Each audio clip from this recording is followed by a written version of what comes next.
है तू? तेरी कितनी हिम्मत! मेरे मेरे पुश्तैनी जायदाद पे नजर रखेगा तू? अगर हिम्मत है तो सामने आके दिखा। मेरे घर की तरफ बढ़ता हुआ तेरा हर एक कदम तुझे भारी पड़ेगा, भारी पड़ेगा।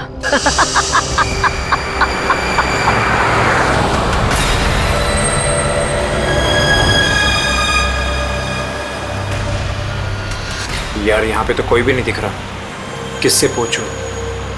इतना घना जंगल है, कोई साइन बोर्ड भी नहीं है यहाँ पे।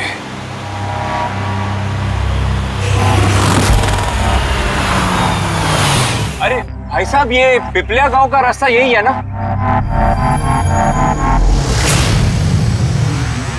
अरे सुनो ना भाई साहब, अरे बड़ा अजीब आदमी है।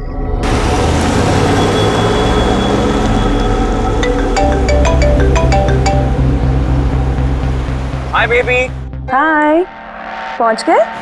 बस पहुंचने वाला हूँ। डोंट टेल मी तुम अब तक नहीं पहुंचे। इतने लेट कैसे हो गए? एक्चुअली क्या है, ये जगह शहर से काफी दूर है और यहाँ ज्यादा लोग भी नहीं दिख रहे मुझे। Alright, tell me, are you missing me? Of course, पूछने वाली क्या बात है। अच्छा तुम एक काम करो, जल्दी जल्दी ये सारी फॉर्मेलिटीज खत्म कर लो, अपनी सारी कागजी कार्रवाई एंड ऑल दैट। उसके बाद मे बी नेक्स्ट फ्लाइट से I can come and join you in India. What's it? Great, that's good news.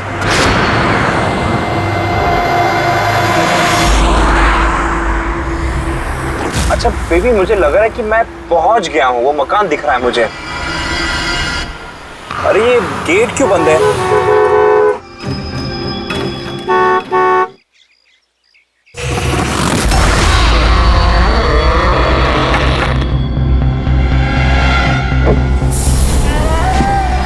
जी?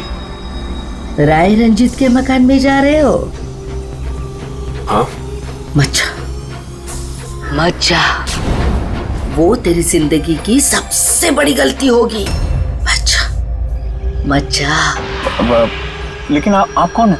मैं तुम्हारी मौत, तुम्हारी मौत।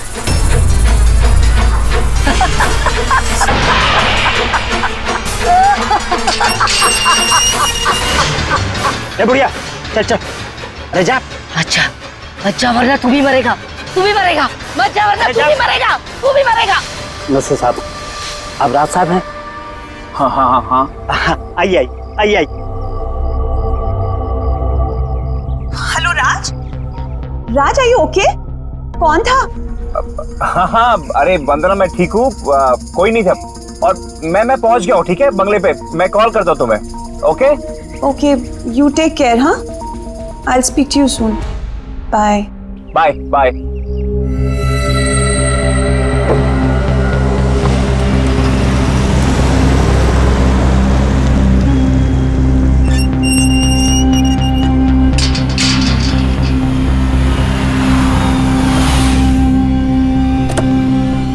आइए साहब।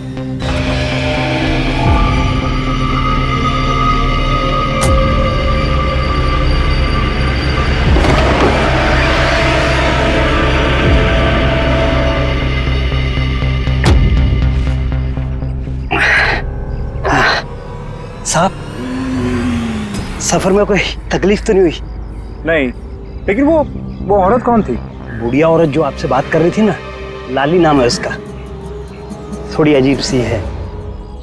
आपको उसकी बातों का बुरा तो नहीं लगा? नहीं, बुरा नहीं लगा मुझे, पर मुझे एक बात समझ में नहीं आई कि उस औरत ने मुझे यहाँ आने से मना क्यों किया। जाने दीजिए ना साहब उसकी बातों का, थोड़ी सी हिली हुई है, कुछ भी बकती रहती है। आप आइए, अंदर आइए।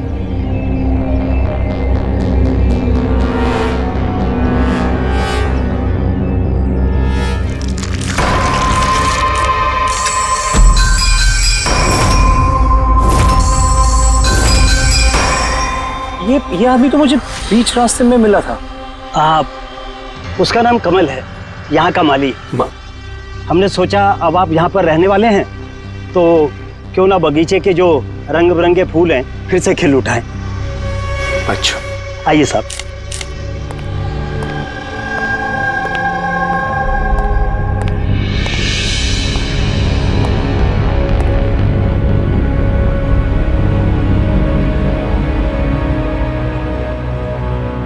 अच्छा एक बात बताइए जी। यहाँ कितने साल से काम कर रहे हैं आप? बस साहब ये समझ लीजिए कि मैंने बचपन में चलना यहीं से सीखा था, और अब इस घर से तभी जाऊंगा जब मेरी अर्थी उठेगी। साहब अब ये घर आपका है, कहीं आप मुझे नौकरी से निकाल तो नहीं देंगे? अरे नहीं नहीं नहीं चाचा, ऐसे कैसे बात कर रहे हैं आप? ऐसी कोई बात नहीं, बिल्कुल बेफिक्र रहिए। और इसमें इतने बड़े घर की देखरेख आपके सिवा और कौन कर सकता है? हाँ वाकई में आप बहुत नेक इंसान हैं। आइए।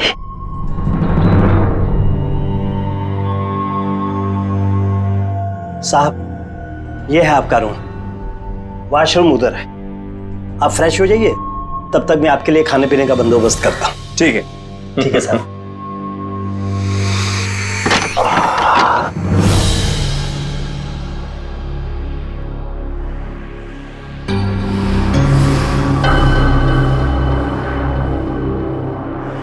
चला जा, चला जा, चला जा, वरना तू भी मरेगा।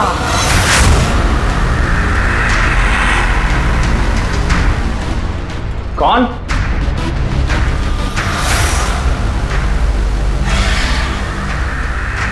मैंने कहा ना, चला जा।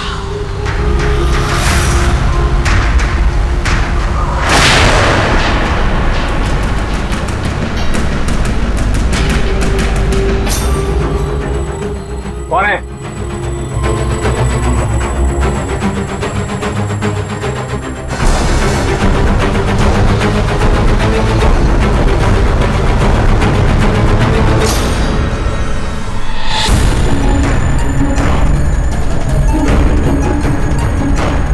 जैसे बाकी लोग मरे हैं, वैसे तू भी मरेगा।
प्रद्युमन प्लीज। हाँ जरा शांत हो जाइए, कौन बोल रही है?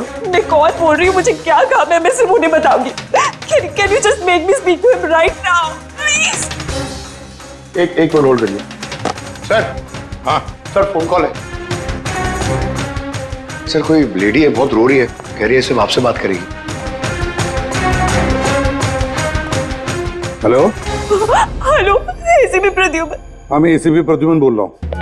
सर, हाँ कहिए। सर मैं वंदना बोल रही हूँ अमेरिका से।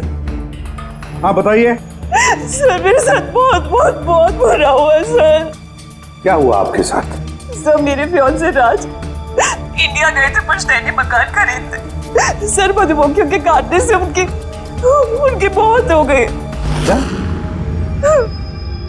अच्छा तो बताइए मैं क्या कर सकता हूँ आपके लिए? सर लेकिन मुझे लगता है कि उनकी मौत मधुमक्खियों के काटने से नहीं हुई। इनफैक्ट उनका मर्डर हुआ है। He's been killed। तो ऐसा क्यों लगता है आपको कि उनका खून हुआ है? सर वो जब प्रॉपर्टी खरीदने के बाद कागजी कार्रवाई के लिए जा रहे थे तो तब कब क्या हुआ? सर मैंने साफ साफ सुना था राज को कोई औरत धमका रही थी। कौन कौन थी वो औरत? No sir, I have no clue. जरा एक बात बताइए, क्या आपके राज की यहाँ इंडिया में किसी के साथ कोई दुश्मनी थी, कोई झगड़ा वगड़ा हुआ था? नहीं सर, राज की किसी के साथ कोई एनिमिटी, कोई दुश्मनी नहीं थी। इनफैक्ट राज तो इंडिया में किसी को जानता ही नहीं था। तो फिर कौन कर सकता है ये? कौन जान ले सकता है राज की? क्या आपको किसी पर शक है? नहीं सर, कोई शक नहीं। सर राज तो एक नेक काम करने जा रहे थे। कैसा काम? He wanted to start an orphanage। सिर्फ एक अनाथ आश्रम खोलना चाहते थे वो। वाकई नेक काम है, लेकिन किससे खरीदने वाले थे मकान वो? सब मकान तो वो ऑलरेडी खरीद चुके थे गवर्नमेंट से नीलामी के बाद। वो सिर्फ इंडिया कागजी कार्रवाई के लिए गए थे। देखिए, एक काम कीजिए, सारे के सारे डिटेल मुझे भेज दीजिए, मैं आपकी पूरी की पूरी मदद करूंगा, ठीक है? सर मैंने सीआईडी के बारे में बहुत सुना है।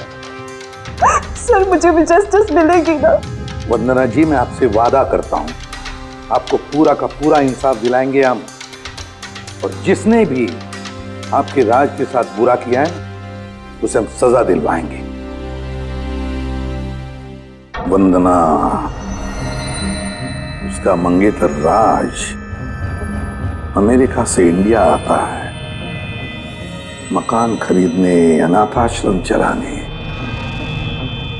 और राज की मौत होती है मधुमक्खी के काटने से।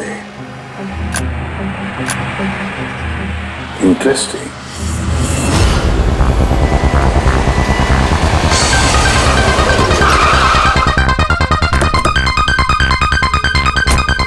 सर, यही वही बंगला है जो राज ने सरकार से नीलामी में खरीदा था। अच्छी खासी प्रॉपर्टी लग रही है। आप देखभाल करते हो उस जगह की? जी हाँ, कहिए। कहेंगे आप, हम सिर्फ सुनेंगे। क्या मतलब? सीआईडी? क्या बात होगी सर?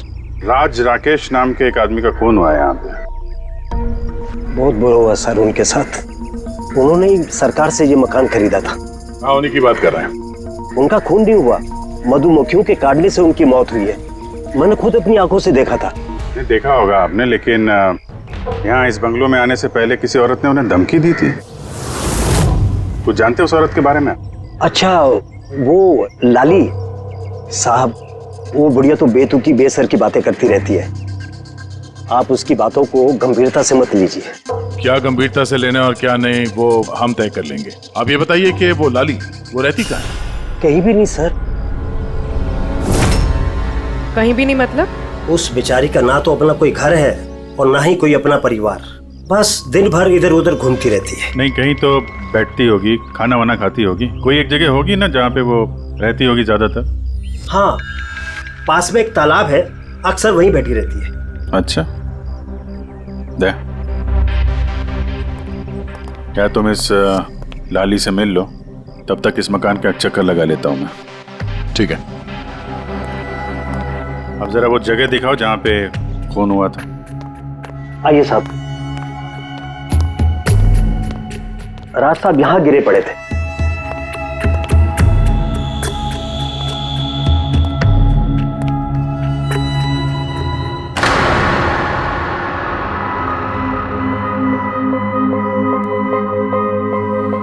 पहले मधुमक्खियों ने राज साहब को मारा, फिर वो खुद मर गए।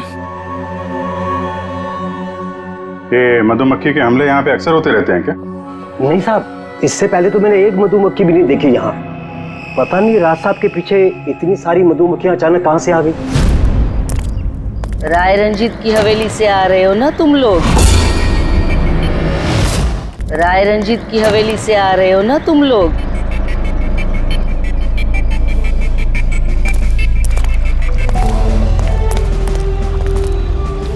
क्या कहा आपने?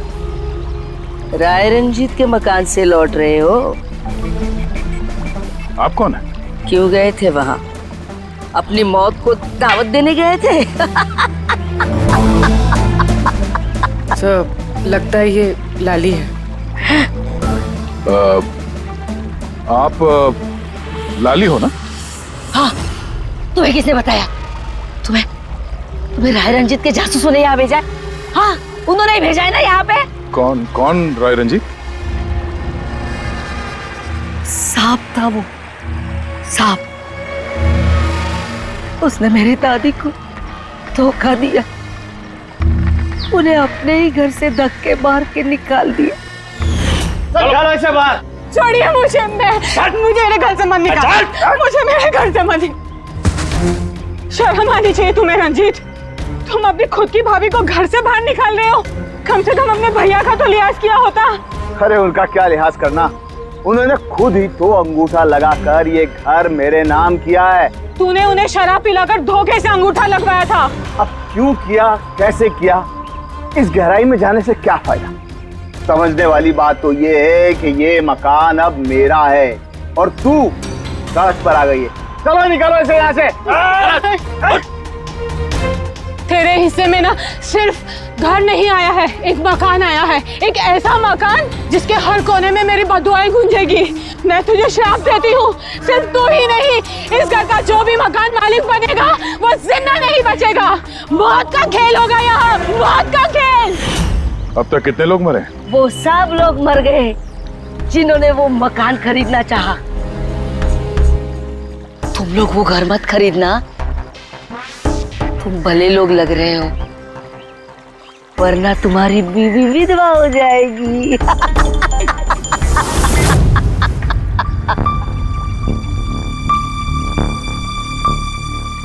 माँ जी, ये कुछ पैसे हैं, काम आएंगे।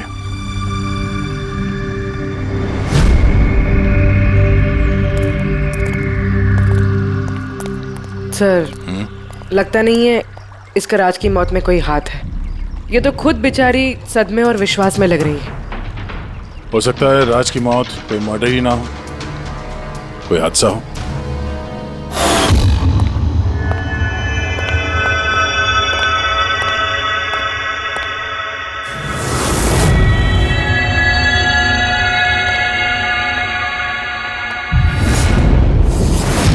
अरे ये कमरा खुला कैसे है? ये तो बंद था। एक मिनट रुको, शायद राज ने खोला।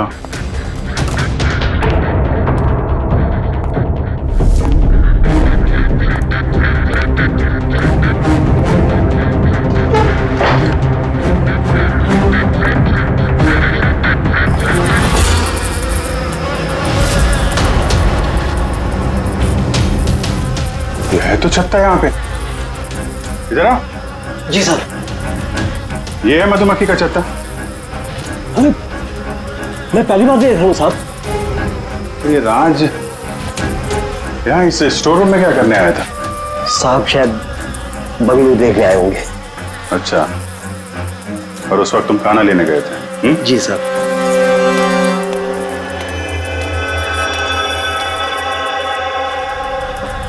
वो कौन है? वो कमल है साहब, यहाँ का माली। जब राज साहब की मौत हुई थी तो ये था यहाँ पे? जी हाँ था। कमल इधर आओ, साहब बुला रहे। जी सर। कमल, जब राज साहब की मौत हुई थी तो यहाँ आसपास किसी अनजान आदमी को देखा था तुमने? कोई अजीब सी घटना हुई हो? नहीं साहब। तो ये छत्ता यहाँ पे है तो तुम्हें कुछ काम करने में परेशानी नहीं होती? मधुमक्खी ने काटा नहीं तुमको कभी? नहीं सर, मधुमक्खी तो तब काटती ना जब यहाँ कोई छत्ता होता। पहले तो मैंने ये छत्ता यहाँ देखा ही नहीं साहब। क्या बात कर रहे हैं? हाँ साहब, मैंने आपसे पहले कहा ना कि इससे पहले इस घर में हमने एक मधुमक्खी भी नहीं देखी। कमाल है। फिर ये छत्ता आया कहाँ से? और मधुमक्खियों ने राज को ही क्यों काटा? ये तो कोई एक्सपर्ट ही बता सकता है। आसान उनके क्या पता चला राज की मौत के बारे में? मौत कैसे हुई? बस इसकी मौत मधुमक्खियों की वजह से हुई है। यार तुझे पूरा यकीन है राज की मौत मधुमक्खियों की वजह से ही हुई है?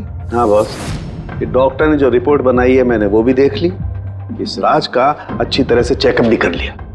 मुझे पूरा यकीन है राज की मौत मधुमक्खियों के डंक के जहर की वजह से ही हुई है। सर, बचपन में मुझे मधुमक्खी ने काटा था, मैं तो जिंदा हूं। हाँ सालू के सब, पंकज पे जहर का असर क्यों नहीं हुआ? अरे पंकज को मधुमक्खी ने काटा था, मधुमक्खियों ने नहीं काटा था। बॉस अगर एक दो मधुमक्खी काटे तो बात समझ में आती है, लेकिन सैकड़ों मधुमक्खियां अगर हमला कर दे तो इट्स इम्पॉसिबल। मधुमक्खियों के डंक से। साळुंखे कहता है कि राज की मौत मधुमक्खियों के डंक से हुई है, मधुमक्खियों के जहर से। और राज की मंगेतर वंदना कहती है कि राज का खून हुआ है।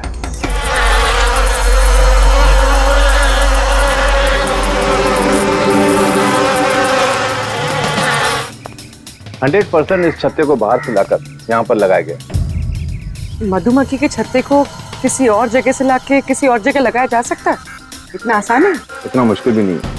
शहद के व्यापार के लिए अक्सर ऐसा किया जाता है। आप बता सकते हैं कितने दिन पहले इस छत्ते को यहाँ पे लगाया गया? ज्यादा दिन नहीं, लगभग 2-3 दिन। सर अगर मान भी ले कि खूनी ने ये छत्ता यहाँ पर इसलिए लगाया था कि वो राज को मार सके, लेकिन उसे कैसे पता था कि ये मधुमक्खियाँ राज पे ही हमला करेंगी, किसी और पे नहीं? मधुमक्खियां बिना वजह किसी पे भी डंक नहीं मारती, क्योंकि डंक मारने के बाद उनकी खुद की भी मौत हो जाती है। तो ऐसी क्या चीज है जो उन्हें उत्तेजित करती है अटैक करने के लिए? देखिए, जब उन्हें लगता है कि सामने वाले इंसान से उन्हें कुछ खतरा। अच्छा केदार साहब, ऐसा हो सकता है क्या कि मधुमक्खियों को ट्रेन किया जा सके कि वो किसी एक आदमी पे हमला करें? कैसी बातें करते हैं अभिजीत साहब, ये मधुमक्खियां शार्प शूटर नहीं कि कोई भी इन्हें कह दे कि फलां फलां को डंक मारकर आ जाए। अच्छा, आपने अभी भी कहा कि ये मधुमक्खी किसी को काटने के बाद ये खुद भी मर जाती है, तो ऐसी क्या मजबूरी है कि वो किसी को काटती है? जरा डिटेल में समझाएंगे? मधुमक्खी जब भी किसी को डंक मारती है तो फेरोमोन नाम का एक गंध छोड़ती है, जिससे कि बाकी मधुमक्खियां सचेत होकर सब मिलकर उस पर हमला कर देती हैं। इसीलिए मैंने पहले भी कहा था, मधुमक्खियां बिना वजह किसी पे भी हमला नहीं करती। जरूर राज ने मधुमक्खी के छत्ते के साथ कुछ छेड़खानी की होगी। सर खूनी को कैसे पता था कि राज इस छत्ते के साथ छेड़खानी करेगा? कहीं ये मौत वाकई हादसा तो नहीं? नहीं पूर्वी, राज के आने के ठीक 2 दिन पहले इस छत्ते को यहाँ पे लगाना ये कोई संयोग तो नहीं हो सकता। सर राज की मौत के बाद ये घर वंदना के नाम हो जाएगा, कहीं इन सबके पीछे वंदना तो नहीं है? वंदना इंडिया कब आ रही है? What nonsense! How could you even think like that? आप ऐसे कैसे सोच सकते हैं कि राज की मौत के पीछे मेरा हाथ हो सकता है? और फर्ज कीजिए कि राज की मौत के पीछे मेरा हाथ था, तो मैं आप लोगों को फोन क्यों करती? पुलिस तो ऑलरेडी ये केस क्लोज कर चुकी थी ना। देखिए, हम सिर्फ पूछ रहे हैं। वैसे राज जी के बाद ये मकान किसके नाम पे है? I don't know. राज ने गवर्नमेंट से मकान खरीदा था, तो शायद गवर्नमेंट को वापस मिल गया। मुझे अभी तक कोई नोटिस नहीं है। हाल फिलहाल में राज का किसी के साथ कोई झगड़ा हुआ था? I have already told you that. राज एक नेक दिल इंसान थे और उनका किसी से दुश्मनी होना was impossible. अगर मुझे पता होता कि राज की नेक दिली उनकी जान ले लेगी तो मैं उन्हें कभी इंडिया आने ही नहीं देती। ये अनाथ आश्रम खोलने का ख्याल राज जी के दिमाग में कैसे आया? राज खुद अनाथ थे, इसलिए वो दूसरे अनाथ बच्चों की फीलिंग समझते थे। वो अनाथ बच्चों को घर जैसा माहौल देना चाहते थे, और जैसे उन्हें पता चला कि गवर्नमेंट ये मकान नीलाम कर रही है तो राज ने सबसे ऊंची बोली लगाकर ये मकान खरीद लिया। तो कहीं इस राज की मौत का कारण ये घर तो नहीं है? हो सकता है कोई और भी इस घर को खरीदना चाहता था, राज बीच में आ गया इसलिए। What? कोई इतना नीच कैसे हो सकता है? इस दुनिया से इंसानियत उठ गई है क्या? इंसानियत है वंदना जी, इंसानियत है, लेकिन कुछ लोग हैं जो इंसानियत में जहर घोलने पे तुले हुए हैं। पता करते हैं किस किस को दिलचस्पी थी इस प्रॉपर्टी में।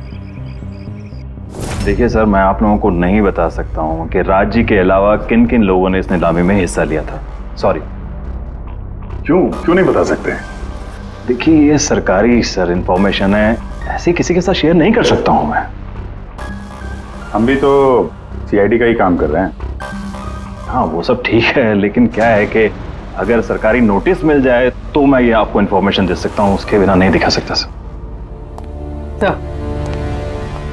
नोटिस मिल गया। आप खुश हैं आप? देखिए, अगर काम कायदे से होता है तो अच्छा लगता है। हाँ ठीक है, ये लीजिए, ये लीजिए। कुल मिलाकर सर 12 लोग थे जो इस बंगलों को खरीदना चाहते थे सर। सर इस बंगलों के पास एक्चुअली सरकार एक हाईवे बना रही है, इसलिए सब लोग बढ़ चढ़कर बोली लगा रहे हैं और हर कोई इस बंगलों को खरीदना चाहता है। अच्छा, ये राज जी की मौत के बाद अब ये मकान किसको मिलेगा? देखिए, राज जी ने कागजी कार्यवाही पूरी नहीं की थी, इसलिए नीलामी अब दोबारा से होगी और जो विजेता होगा उसको ये बंगलो मिल जाएगा। आई सी। और ये नई नीलामी कब होगी? देखिए सर, अभी उसकी डेट तो तय नहीं है सर, लेकिन आपको एक बात और बताना चाहूंगा सर कि राज्य से जितने भी बिल्डर्स थे वो काफी भड़के हुए थे, काफी नाराज थे, क्योंकि उन्होंने सबसे ज्यादा बोली लगाई थी। नहीं सर, एक्चुअली उन्होंने डेडलाइन के बाद बिड सबमिट की थी सर, इसी वजह से लोग नाराज थे उनसे। लेकिन अगर डेडलाइन के बाद उन्होंने बिड किया था तो सरकार ने एक्सेप्ट कैसे कर लिया? सर एक्चुअली वहां पर वो अनाथ आश्रम खोलना चाहते थे और सर अमेरिका से जो इंडिया का वक्त का फर्क है सर वो 9.5 घंटे का है, इसलिए सरकार ने वो बिड एक्सेप्ट कर ली थी। देखिए, अब घर तो उसी को मिलेगा जिसकी किस्मत में होगा सर। किस्मत में नहीं भी होगा तो उसने अपनी किस्मत की रेखाएं बदलने के लिए कोशिश तो की होगी और जरूर इस लिस्ट में से ही कोई होगा वो। ललित जी, अब तो ये दोबारा नीलामी होगी, तो जिन लोगों ने अप्लाई किया है इस दूसरे नीलामी के लिए, क्या हम उनकी लिस्ट देख सकते हैं? नो सॉरी, ये लिस्ट आपको मैंने इसलिए दिखा दी कि ये नीलामी हो चुकी है, लेकिन वो जो नई लिस्ट आने वाली है सर वो तो आप किसी भी कीमत पर नहीं देख सकते। अरे अरे अरे अरे सारंगी, तू क्या करने क्या जा रहा है यार? क्या सुन रहा हूं मैं? जो सुना है सही सुना है बस। क्या सुना? रिजाइन हो रहा है तू? हाँ। क्यों क्यों? बस मेरा टाइम आ गया।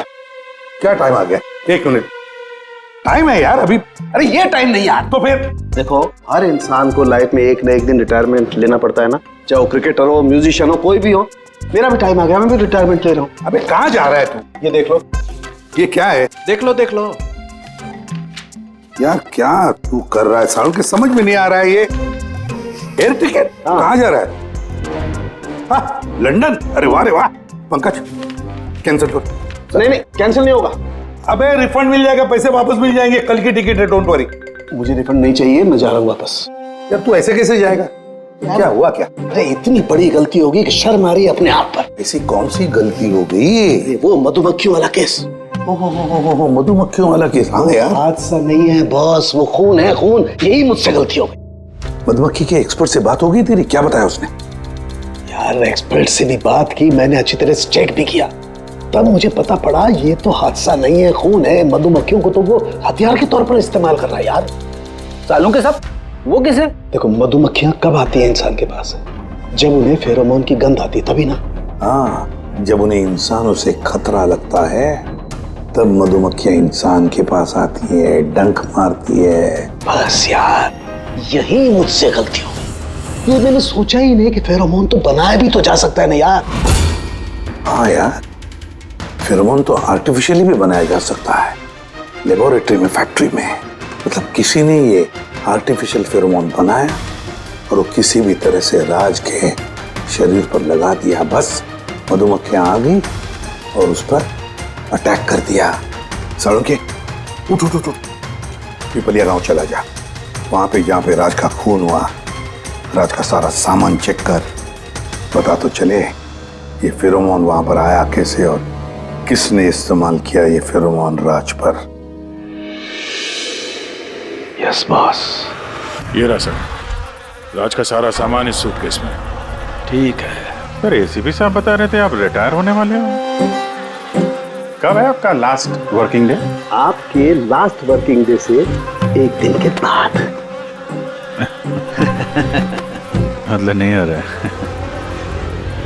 अच्छा दया, एक काम करो, मैं बाहर जाता हूँ और तुम जो है ना, एक एक करके सामान मुझे बाहर पकड़ाओ, तो पता करते हैं कि कौन से सामान में फेरोमोन है। ठीक है सर?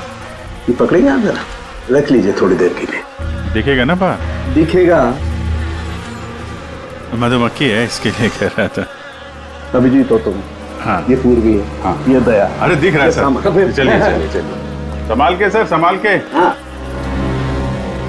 चलिए जी सर।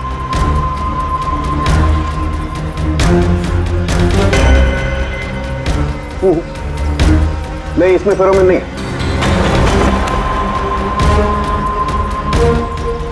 अरे सर संभल के। अरे कुछ नहीं, जिसमें फेरोमोन होता है उसी पे अटैक करती है।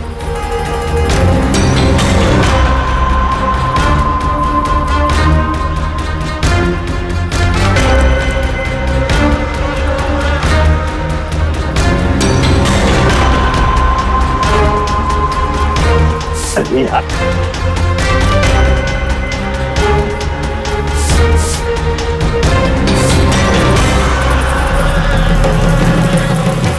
हरकत हुई, देखो देखो, अटैकिंग मूड में आई है ये मधुमक्खियां, देखो। सर किसी ने राज के परफ्यूम में फेरोमोन मिलाया। अरे यार, ये मधुमक्खियों ने मुझे काटा ना। सर आप निकलो यहाँ से। अरे यार, अरे पानी में जाओ, पानी में। पानी किधर है? अरे सामने उस तरफ सर। अरे उधर कुआं है सर, जाओ ना। कुएं में घुस जाओ। अरे सर निकलो यहाँ से, जाइए सर।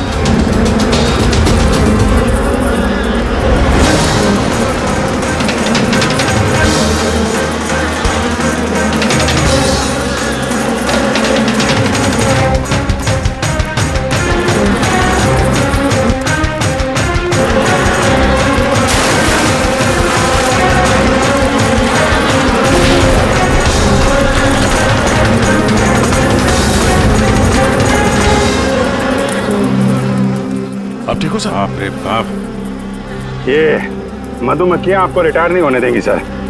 बाहर निकालो मुझे। आइए आइए आइए सर। मधुमक्खी, अरे नहीं, आइए आइए आइए। हेलो जी, नमस्ते, कैसे हैं आप? जी मैं चंदूमल फंडूमल कंकेश बास। अरे वाह, बहुत लंबा नाम है आपका। बताइए क्या काम था आपको? जी वो नीलामी के लिए आया था मैं। वो पुराना वाला बंगलो हाईवे के पास, वो खरीदना है मुझे। सर ऐसे नहीं खरीद सकते हैं सर, उसमें नीलामी होगी तभी वो जो जीतेगा वही खरीद सकता है। अरे तो पैसा लगाएगा ना, मैं पैसा लगाएगा। देखिए अब टाइम नहीं बचा है, सिर्फ 15 मिनट बचे हैं, आप लेट हो गए। अरे क्या बात कर रहे हैं सर, 15 मिनट में क्या क्या हो जाता है। ये देखिए ना, मैं तो ये बेड का लिफाफा भी लाया हूँ, ये देखिए। राकेश, इधर रजिस्टर लेकर आ।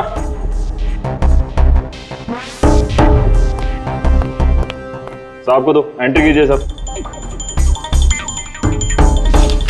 हाँ यहाँ पर एंट्री कर दीजिए। अच्छा,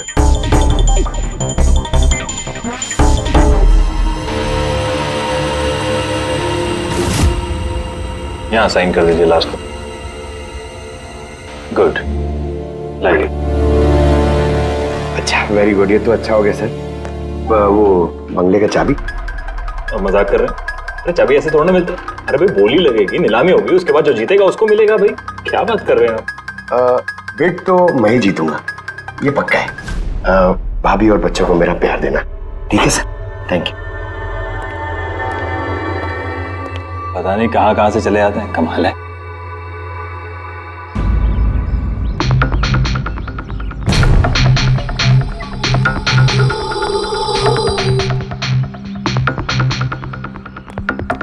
क्या भाई साहब काम हुआ? सर ये देखिए, चंदूमल फंडूमल कंकेशवास का कमाल। उठ जाओ पंकज, 12 में से 2 लोग हैं जिन्होंने दोबारा बोली लगाई है इस मकान को खरीदने के लिए, हेमंत और रोशन। मतलब खूनी इन्हीं 2 में से कोई हो सकता है। और जो कोई भी है, इस बार भी इस मकान को हथियाने के लिए किसी भी हद तक जा सकता है।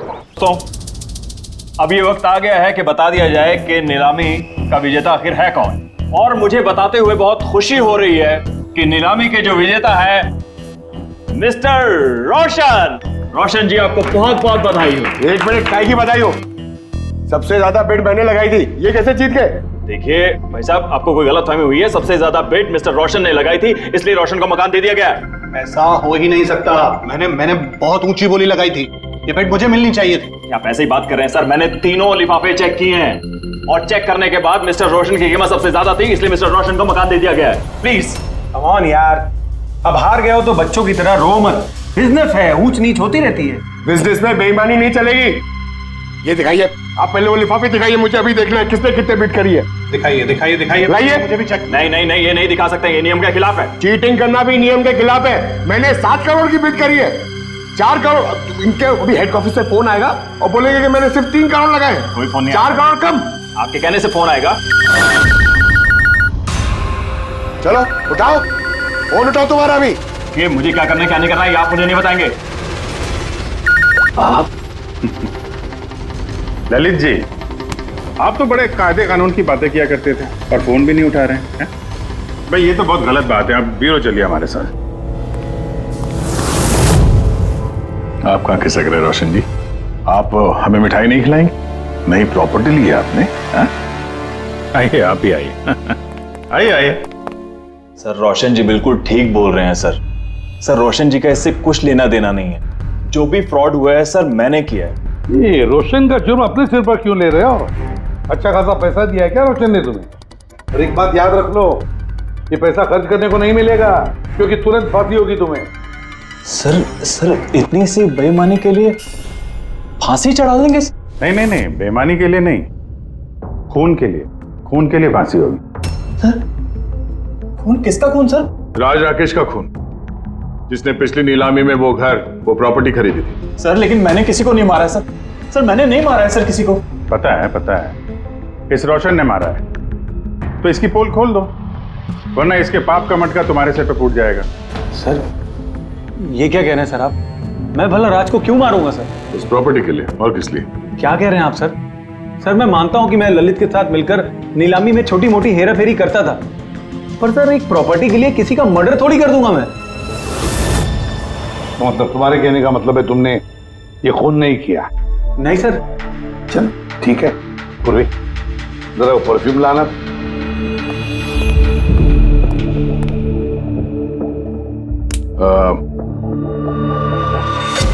ये परफ्यूम छिड़क दूं? बाहर मधुमक्खियों का छत्ता है, क्या बोलता है? Sir perfume? हाँ आपकी मर्जी सर, लेकिन हमारे इस केस से परफ्यूम का क्या लेना देना सर?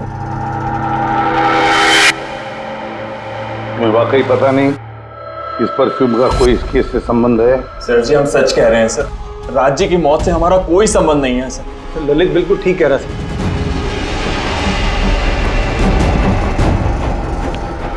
अगर ये खून रोशन ने नहीं किया है तो फिर बचता है वो वही एक। इन कागज से साबित होता है कि तुम राय रंजीत के पोते हो। तुम्हारे पास तो बहुत बड़ी वजह थी इस मकान को वापस पाने के लिए, क्यों? देखिए, राय रंजीत का पोता होने से यह साबित नहीं होता कि यह खून मैंने किया है। हेमंत जी, खूनी कभी कभी अपने जुर्म के सबूत अपने साथ लेकर चलता है, जैसे तुम। मैं समझा नहीं। मैं समझाता हूं। ये रहे सबूत। कमाल है सालू के साहब, सेफ्टी सूट पहनने के बावजूद भी आप दोनों को मधुमक्खियों ने काटा। हाँ, कभी कभी सेफ्टी सूट पहनने के बाद भी मधुमक्खियां डंक मार सकती हैं, और फिर मधुमक्खी के छत्ते को इधर से उधर ले जाने में तो और भी ज्यादा अटैक हो सकता है, नहीं? जी देखिए, वो दरअसल बहुत हो गया हेमंत, तुम्हारी बेगुनाही का और भी कोई सबूत चाहिए? जी नहीं, मैंने ये सब किया था। जब राज बंगले में घुसा तब मैं वहीं था, और मौका देखकर मैं बंगले में घुस गया था। मैंने परफ्यूम की बोतल के अंदर फेरोमोन मिला दिया। उसके बाद राज को आवाज से डिस्ट्रैक्ट किया, मधुमक्खी के छत्ते तक लेकर गया, और उसके बाद का काम मधुमक्खियों ने कर दिया था। मुझे मेरा पुश्तैनी मकान वापस चाहिए था। वाह रे वाह, अपने पुश्तैनी मकान के लिए तुमने एक नेक इंसान का खून कर दिया। कानून तुम्हें कभी माफ नहीं करेगा। तुम्हें कम से कम आजीवन कारावास की सजा होगी। ले जाओ इसे पंकज।